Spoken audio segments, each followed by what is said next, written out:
모두가 회복의 역사, 만남의 기쁨, 놀라운 생명의 향기 흐르는 복된 예배 되길 주의 이름으로 축원합니다. 미국의 사회학자인 안소니 캠블이라는 사람이 90세 이상 장수하는 분들에게 이런 설문조사를 했습니다. 당신이 인생을 다시 산다면 어떤 일을 많이 하면서 살겠습니까? 가장 많은 응답이 이거였습니다. 될 수 있는 대로 많은 사람들에게 베풀며 살겠습니다. 두 번째 많은 응답은 될 수 있는 대로 많은 사람들을 칭찬하고 격려하는 데 시간을 보내겠습니다.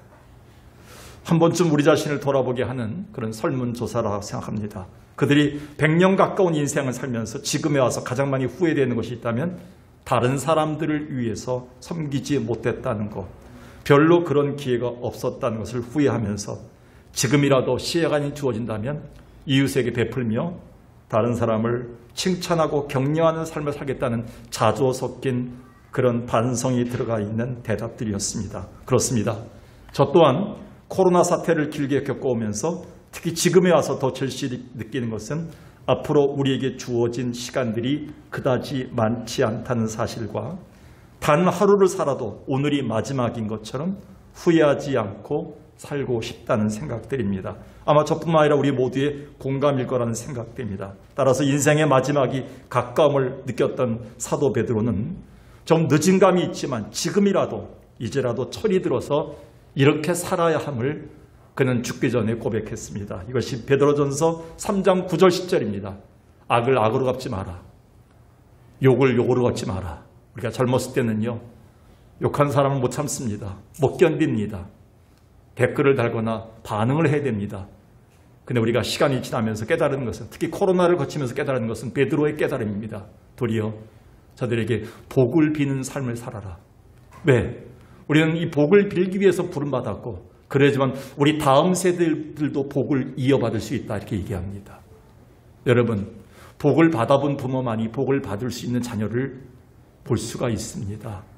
그러면서 10절에 구체적으로 좋은 날 보기를 원하는 자, 주님 앞에서 칭찬받고 마지막 날 칭찬받기를 원하는 자들이 있다면 가장 먼저 혀를 금해서 악으로 갚지 말고 되신 대로 칭찬과 격려하고 거짓말하지 말라고 베드로는 마지막 죽기 전에 썼던 편지에서 이렇게 자기의 마음을 표현했습니다. 오죽했으면 미국 교포사회 목회를 하면서 누구보다 성도들의 많은 임종순간과 장례식을 목도하고 집례했던 어떤 목사님이 마음에 새길 수 있는 이런 책을 쓰셨을까요? 잘 아는 김영복 목사님이 쓰신 사람은 가도 사랑은 남는다는 책입니다. 저자는 워싱턴 한인교회를 11년간 목회하면서 누구보다 많은 성도들의 임종을 지켰습니다. 특히 이 책에는 11편의 장례식 설교가 수록되어 있는데 그 장례식 설교의 핵심은 그겁니다. 죽음은 그 사람을 담는다는 겁니다. 한 사람의 죽음은 그 사람의 생애를 담고 있다는 겁니다. 그리고 어떤 분들이 떠난 자리에는 사랑이 그대로 남아있는 사실을 증명해주고 있습니다. 또한 그런 아름다운 죽음의 흔적을 남긴 분들이 있었던 교회는 반드시 생명 향기가 있고 다음 세대들이 그 사랑을 자연스럽게 배워서 그들도 베푸는 교회로 살고 있다는 겁니다. 굉장히 울림이 있는 글이었습니다. 그렇습니다. 그런 교회는 누구나 그리워하고 또 오고 싶어하고 들르고 싶은 교회로 자리매김합니다. 그런 면에서 우리가 사도행전을 읽을 때마다 그리고 그리워하는 마음에 품는 교회가 하나 있다면 그것은 한 교회가 아니라 1세기 그 고통의 시대 때 로마 황제였던 칼리쿨라의 최대의 박해 시기에 유대 교회와 사마리아 교회와 온 유다 교회가 보여줬던 아름다운 교회의 부흥의 모습인데요. 사도행전 9장 31절에 2000년 전 가장 최악의 핍박의 시기에 우리 신앙의 선배들이 보여줬던 교회의 모습은 누구나 그리워하고 가고 싶은 교회를 그려주고 있습니다. 온 유대와 갈릴리와 사마리아 교회가 평안하여 든든히 서가고 교회가 싸움 소식이 들리고요. 교회가 분란 소식이 들리고요. 교회가 큰 소리 치는 사람이 많다 하면 교회는요 점점 더 소문이 이상하게 납니다. 그런데 초대교회 2000년 전의 교회는 교회가 이렇게 힘들고 어려운 때를 살았지만 그들이 교회가 평안하다는 소식이 들어오니까 주를 경외함 예배입니다. 예배가 살아있고요. 예배 때마다 성령이 만져주심의 위로가 있습니다. 자연스럽게 성도들의 숫자가 늘어나기 시작합니다. 이게 성경적 부흥의 모습을 그대로 보여주고 있는 2000년 전의 교회를 마음에 그리며 오늘 말씀을 보게 되었습니다. 우리 또한 지금 포스트 코로나 시대를 맞이하면서 우리에게는 중요 과제가 주어졌는데 그것은 이제부터라도 우리는 누구나 그리워하는 교회를 만들어 가야 된다는 과제입니다. 따라서 우리는 지금 그 출발점에 서 있다고 해도 과언 아닙니다. 그런 의미에서 오늘 우리가 다루고 있는 고린도 교회는 어쩌면 이 시대의 기독교 역사상 가장 많은 문제점과 세속화되고 분열되고 생체투성이었던 교회지만 대려 우리가 이 고린도 교회를 반면교사로 삼아 우리 자신과 교회를 다시 돌아보고 성찰하고 주님 말하시는 교회를 만들 수 있다면 조만간 누구나 그리워하고 오고 싶은 교회를 우리가 볼 수 있기 때문입니다. 그러면서 당시 무너지고 세상과 방불했던 고린도 교회를 보면서 애타는 심정으로 글을 썼던 바울의 이 편지에는 사실 우리 주님이 우리 석강교회에 바라고 계시는 누구나 그리워하는 교회에 대한 모습이 담겨 있음을 우리는 간과할 수 없습니다. 오늘은 무너졌던 고린도 교회, 분열됐던 고린도 교회, 세속화됐던 고린도 교회를 보여서 우리는 반면교사로 삼아 주님이 그렇게도 바라시고 그리고 누구나 그리워하는 교회란 어떤 모습인가를 우리는 꿈꾸며 이 말씀을 봐야 됩니다. 본문 들어가세요. 그렇다면 주님이 기뻐하시는 즉 누구나 그리워하는 교회란 어떤 교회인가요? 두 가지만 오늘 우리 마음에 새기고 이 예배를 우리가 하나님 은혜로 기도했으면 좋겠습니다. 첫 번째는요, 주님의 뜻을 이루는 교회예요. 바울은 고린도에 1년 반 이상을 머물면서 정성으로 교회를 세웠습니다. 그리고 성도들의 신앙 성정을 위해 최선을 다했습니다. 그런데 바울이 떠난 후에 그들의 순수한 신앙은 세속화되고 윤리까지 무너지더니 급기야는 교회가 사분오열됐습니다. 그것은 교회 안에 침투된 거짓 교사들의 잘못된 가르침 때문이었습니다. 게다가 고린도 교회를 세우고 저들에게 복음을 전했던 바울의 사도 정통성마저 의심하는 일들이 생기고 바울은 너희를 향해서 돌아보지 않을 것이다. 바울은 오지 않을 것이다. 바울은 지금 몸이 약해서 죽어가고 있다. 바울은 너희를 버린 것이다. 라고 바울에 대한 온갖 음해의 소식들이 바울과 교회 전체를 아프게 만들었습니다. 이때 바울은 이 편지를 쓰면서 이렇게 19절에 못 박습니다. 아주 선언이죠. 4장 19절 보니까요. 주께서 허락하시면 내가 너에게 나가겠다. 바울은 그 어떤 말보다도 주께서 허락하시면 내가 너희에게 나갈 것이다. 바울이 사용했던 중요한 단어 하나를 주목하십시오. 19절에 주께서 허락하시면, 라틴어로 데오 볼렌테, 영어로는 주님의 뜻이라면, 주님이 원하시면, 주님이 정말 그렇게 바라고 계신다면 이런 개념을 품고 있습니다. 당시 바울은 자기 정체성과 방문에 대한 오해로 마음고생이 심했었는데 이때 만일 그가 감정 조절을 못해서 억한 심정으로 결정하고 감정을 폭발했다면 아마 그의 명예와 권위는 한없이 실추되었을 겁니다. 그런데 바울은 자기 사역과 장래일을 결정함에 있어서 주의 뜻이라면이라는 단서를 붙습니다. 분명한 선을 긋습니다. 우리의 선입니다.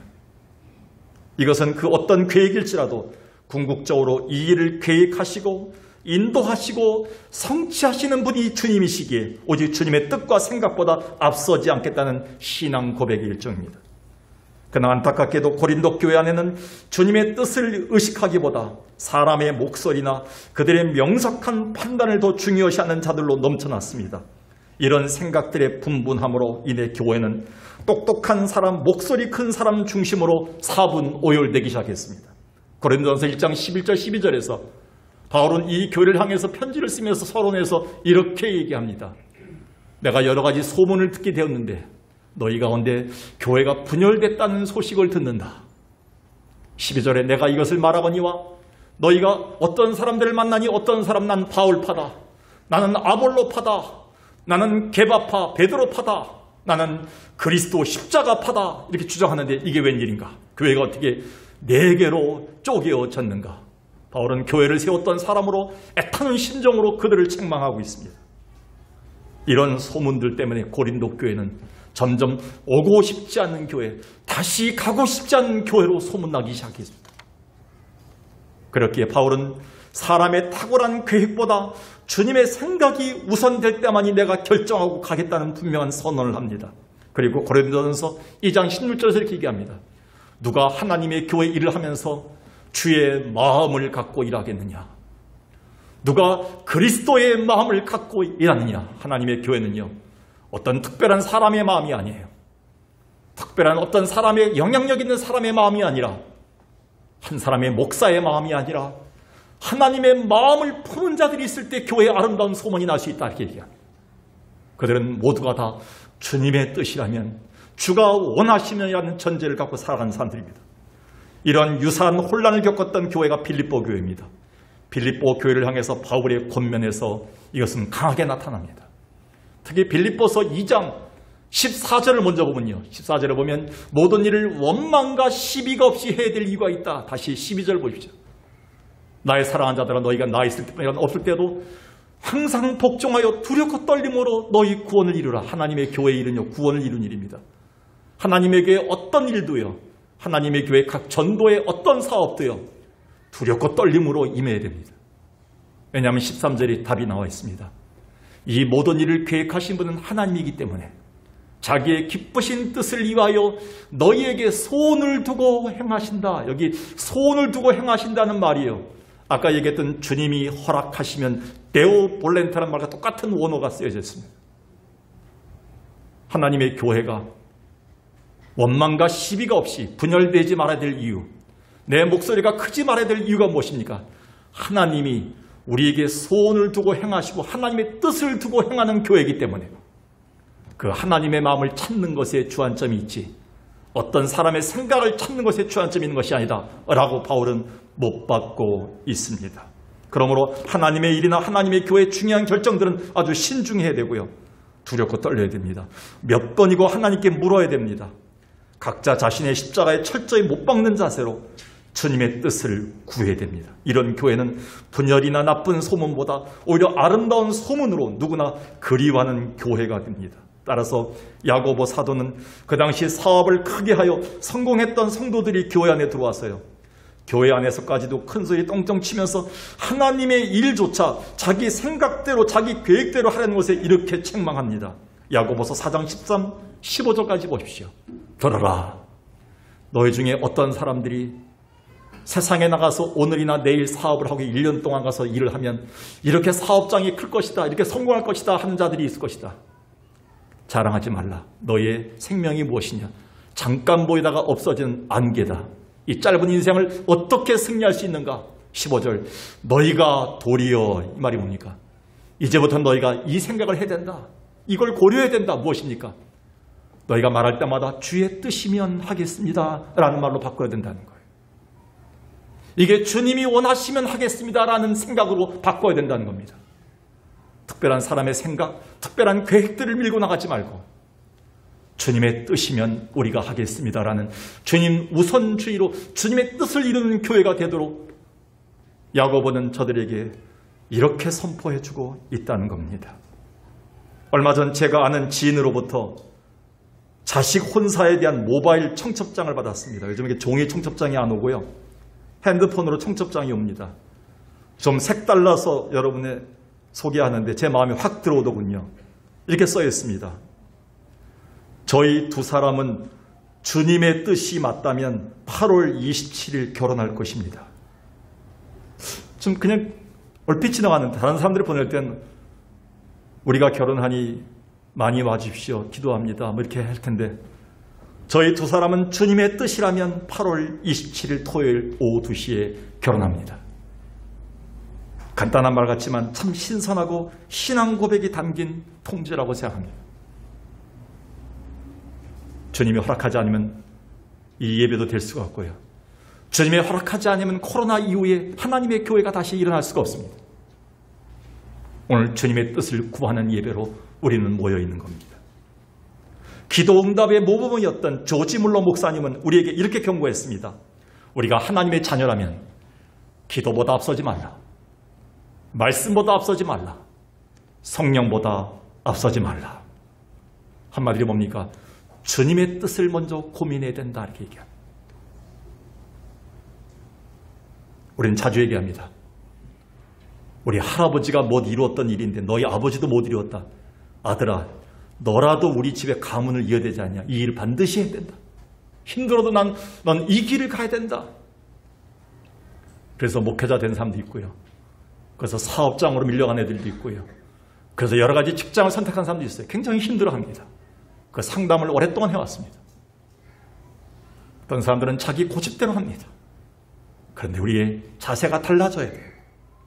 그것은 이 코로나 사태를 거치면서 우리는 무엇보다도 깊이 깨달은 진리예요.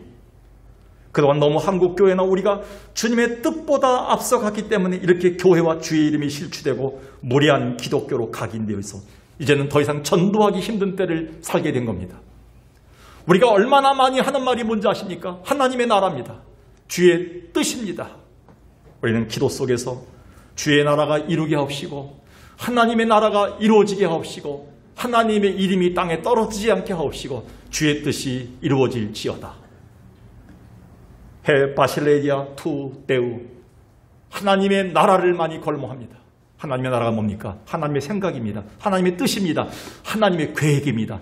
하나님의 깊은 마음입니다. 그 마음이 이루어지는 좋은 교회가 돼서 우리 교회가 누구나 그리워하는 교회로 출발하기를 주의 이름으로 간절히 축원합니다.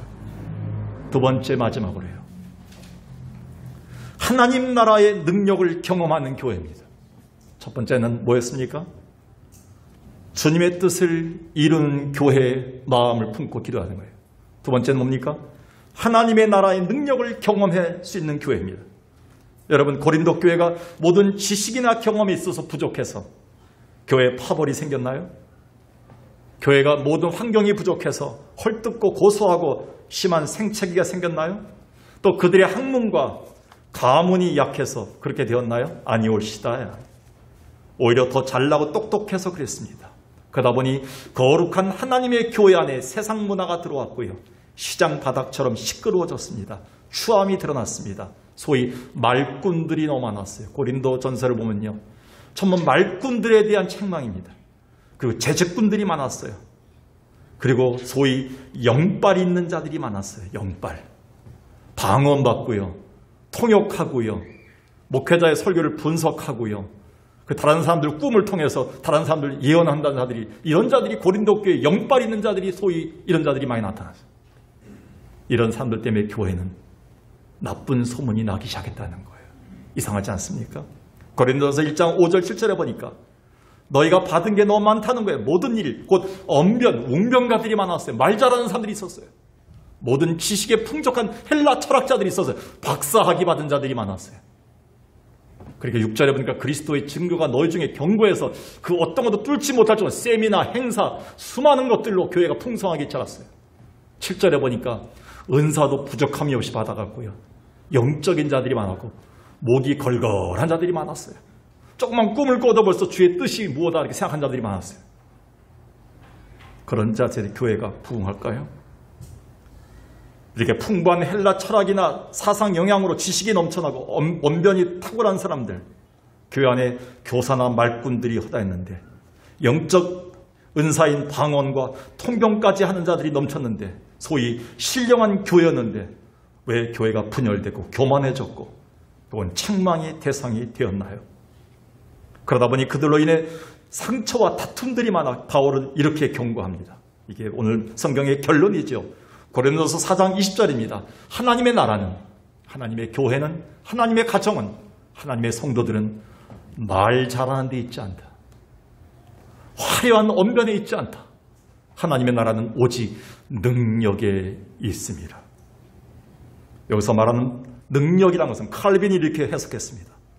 예수 그리스도의 복음과 성령에 의해서 거듭난 자들이 그들의 삶 속에서 성령의 지배로 인해 사랑의 실천이 나타나고 그들의 신앙생활에서 기도할 때 힘이 나타나고 말씀 순종할 때 힘이 나타나서 스스로 하나님 나라를 경험하는 힘, 그게 바로 칼빈이 말하는 능력인데요. 성경적 해석입니다. 이 능력은 세상에선 줄 수도 경험할 수도 없는 생명과 회복과 변화를 일으키는 힘입니다. 다시 얘기합니다. 바울이 얘기했던 능력이 뭡니까? 하나님의 나라는 능력이 있다. 그 말, 생명을 주고요. 회복을 주고요. 그리고 변화를 일으키는 힘입니다. 석관교회 와서 많은 사람들이 생명과 회복과 그리고 변화를 경험할 수 있다면 하나님 나라를 경험하는 교회가 된 거예요. 이거는 자연스럽게 소문이 납니다. 성경을 보겠습니다. 사도행전 2장 43절 이후에 사람마다 두려워하는데 이것은 예배 회복입니다. 하나님을 두려워하고 예배하는 그 예배 운동이 회복됩니다. 예배가 회복되니까 사도들로 말미암아 기사와 표적이 나타납니다. 병 고치는 자들이 나타나고요. 다시 저들이 새롭게 돌아오고 기적이 나타납니다. 44절 이후에 보니까 믿는 사람들이 다 모든 물건을, 그렇게 아끼던 물건을 자기 것으로 주장하지 아니하고 재산과 소유를 팔아서 각 사람의 필요를 따라 나눠줍니다. 어떻게 이런 일이 일어날까요? 이게 생명과 회복과 변화의 역사예요. 46절에 교회에 한번 모여서 예배 드리는 것으로 그들은 족하지 않았어요. 각 가정에서 전도회별로 모여서 떡을 떼면서 같이 교제하고 은혜를 받는 시간을 더 갖길 원했어요. 근데 47절 보시죠. 그러니까 하나님을 찬미하며 온 백성에게 칭송을 받으니 누가? 주께서. 저는 이 성경이 없다면 이 성경은 인간이 만든 책이라고 생각했어요.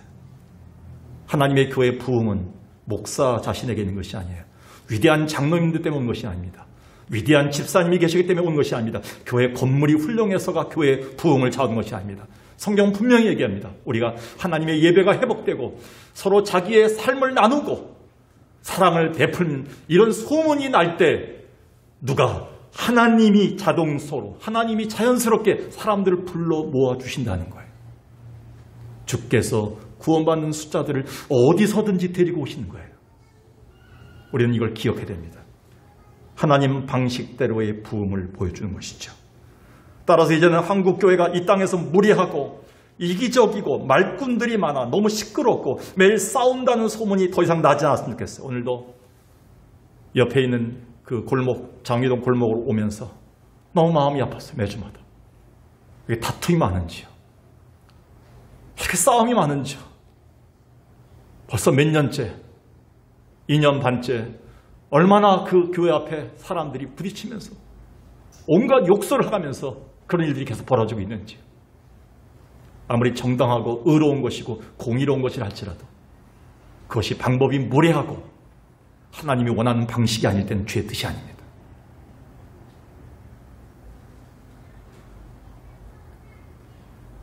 하나님 나라의 능력을 날마다 변화하고 회복과 은혜가 넘쳐야 될 교회의 아름다운 소문들은커녕 하나님 앞에서 부끄러운 모습들로 소문이 난다면 교회의 전도의 문이 닫힌 겁니다. 비록 지금은 지상교회가 미완성이고 부족함이 많지만 이곳에만 오면 누구나 세상에서는 경험할 수 없는 사랑을 경험하고 오늘 청년들이 찬양했던 것처럼 은혜인 것을 느끼고 은혜의 발걸음으로 나갈 수 있다면 우리는 누구나 올 수 있는 교회를 다시 한번 만들 수 있는 기회를 주신 것입니다. 주님은 사도 요한에게 초대교회인 7교회를 소개하면서 그 중에 말세에 반드시 돼서는 안 될 교회 하나를 소개합니다. 그게 사대교회입니다. 주님이 가장 싫어하시는 교회 모습입니다. 요한계시록 3장 1절에 보니까 사대교회는 겉으로는 화려했어요. 큰 건물이 있었어요. 누구나 부러워하는 그런 외형적인 모습을 갖고 있었어요. 많은 행사를 치렀어요. 내 행위를 나누니 살았다 하는 이름을 가졌다. 소문이 많이 난 교회. 이 교회에 가고 싶어 사람들이 많이 소문났던 것 같아요. 그런데 주님 보실 때는요. 가고 싶지 않은 교회란 것을 말씀하십니다. 그들의 행위와 온전한 것을 찾지 못했다. 그들의 삶 속에서 변화가 없는 거예요. 회복이 없는 거예요. 생명이 없는 거예요. 사랑이 없는 거예요. 은혜가 없는 거예요. 이 교회는 죽은 교회다 이렇게 얘기하는 거예요. 주님이 왜 이 교회를 2000년 동안 교회의 흐름 속에서 왜 이 교회를 샘플로 보여주시면서 이런 교회가 돼서는 안 된다고 보여줬을까요?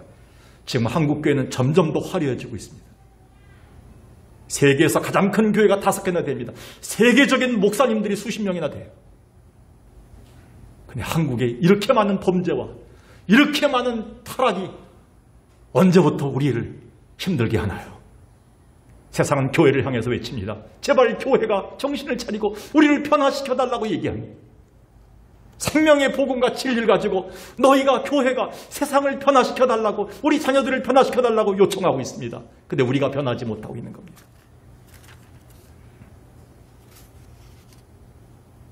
그 유명한 부흥사 무디 목사님이 초등학교도 제대로 못 나온 사람이면서 아는 사람 별로 없습니다. 그는 그런 핸디캡을 갖고 주변의 비방에 시달렸습니다. 제대로 대접 한 번 받지 못했습니다. 한 번은 설교를 하고 내려왔는데 그 지역의 유명한 박사가 무디에게 와서 방금 전에 설교에서 문법적으로 틀린 점, 단어의 부정확한 것들을 지적하고 자격 없음을 비난했습니다. 자격 없으면 이제 그만두세요라고 얘기했습니다. 그때 무디는 이렇게 얘기했습니다. 나는 비록 무식하지만 하나님은 지금까지 제 설교를 통해서 많은 자들을 구원하고 계십니다. 그럼 당신은 그 정확한 문장으로 얼마나 구원하셨나요? 제가 알기로는 하나님의 나라는 말에 있지 않고 능력에 있습니다. 그 유명한 말을 했죠. 하나님의 나라는, 하나님의 교회는 그 무엇보다 하나님의 능력이 어떤 것인지를 친히 보여주고 그것을 경험하는 장소가 아닐까요? 바울은 데살로니가 교회를 향해서 이런 칭찬을 합니다. 너의 소문이 아름답다고 얘기합니다. 데살로니가전서 1장 8절과 9절을 보십시오. 주의 말씀이 너희에게로부터 마케도니아와 아가야만 들릴 뿐 아니라 하나님을 향하는 너의 믿음의 소문이 각처에 퍼졌다. 내가 너무 기쁘다 이렇게 얘기하는 거예요. 그 소문이 뭡니까? 9절에 보니까 너희가 어떻게 우상을 버리고 있는지, 그렇게 우상 숭배하던 교인들이 자기 앞에 하나님 위에 다른 것은 다 버리고 우상 숭배를 버리는 운동이 일어나기 시작한 거예요. 소문이 퍼진 거예요. 이 교회만 가면 지저분한 것들, 버려야 될 죄악들을 다 버리는 그런 운동이 일어나고 있다. 이 교회를 가보자. 그리고 이 교회 가면 살아계시고 참되신 하나님을 섬기는 모습이 있다. 이게 예배죠, 예배. 참된 예배의 모습이 보여주고 있다. 여기 성경에 기록하지 않지만 10절에 보니까 저들이 마지막 날 예수 그리스도의 강림을 기다린다 하니 그 소문이 나기 시작한 거예요. 재림에 대한 소망의 그 모습이 나타나기 시작한 겁니다. 얼마나 아름다운 소문일까요? 바울이 기뻐했던 데살로니가 교회의 소문 내용은 그들이 각종 우상 숭배를 버리고 예배가 회복되어져 간다는 소문들이었습니다. 이거야말로 하나님 나라의 능력이 나타나는 모습이 아닌가요? 오늘 우리가 하나님 나라 능력을 경험함으로 누구나 그리워하는 교회를 마음에 품기를 주의 이름으로 간절히 축원합니다. 얼마 전 김대진 씨가 쓴 교회가 그립습니다라는 책을 접했습니다. 저는 여기서 모티브를 받아갔고요. 오늘 설교를 준비했습니다. 부제목이 뭐냐면 세대 간 단절이 없던 처음 그 교회. 제가 오늘 이 교회를 보면서요, 이전의 모습같이 교회가 더 크고 더 꽉 찬 것이 아닌데도 불구하고 흐뭇한 게 있어요. 우리 오장님도 와서 이제 기도하시면서 보셨겠지만 우리 아이들서부터 청년들서부터 노인들까지 다 모인 거예요. 갓난아기도 같이 모인 거예요. 근데 불편한 게 있습니까?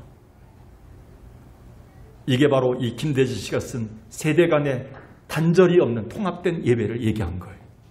우리 초대교회가 이렇게 예배를 드렸다는 거예요. 근데 어느서부턴가 자녀 따로 예배, 남편 따로 예배, 각각 따로따로 하는 거예요. 집에 오면 사랑이 없는 거예요. 교통이 없는 거예요. 은혜가 없는 거예요. 변화가 없는 거예요. 그런데 이 김대진 씨는 초대교회의 그 모습을 사모하라고 얘기했습니다. 이렇게 얘기했습니다. 한국교회가 코로나 이전의 모습처럼 예배당이나 주일학교나 청년부가 꽉 찬 모습은 다시 기대할 수는 없을 것이다. 이제는 거리두기가 해제되었어도 우리는 어느새 비대면에 익숙해져 있고 편안함에 젖어 있다. 그러나 그럼에도 완전히 달라진 이 시대에 우리가 그리워해야 될 교회라면 세대 간 단절이 없던 그 시절 그 교회, 바로 초대교회를 회복해야 되고, 그게 우리 교회의 미래의 모습이다. 하나님이 원하시는, 곧 우리가 지친 이웃들이 와서 그리워할 수 있는 교회를 소망해야 된다. 그런 교회가 너무 그립다. 이게 그의 글이었습니다. 오늘 말씀을 정리합니다. 오늘 우리는 미약하지만 그동안 만나지 못했던 성도들과 같이 하는 홈커밍 예배로 같이 하면서 누구나 그리워하는 교회를 품으라고 주님의 메시지를 우리는 받고 있습니다. 오늘 주님이 기뻐하시는, 즉 누구나 그리워하는 교회란 어떤 교회인가요?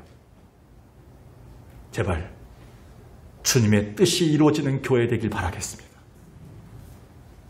제발 하나님의 나라의 능력을 경험할 수 있는 교회, 잠시나마 석관교회에 오면 하나님의 나라가 이렇다는 것을 경험할 수 있는 교회 되기를 주의 이름으로 축원합니다. 그래서 우리가 어떤 말보다도 오늘 예배당을 나갈 때 이 말이 회복됐으면 좋겠어요. 교회가 그립습니다. 기도하겠습니다.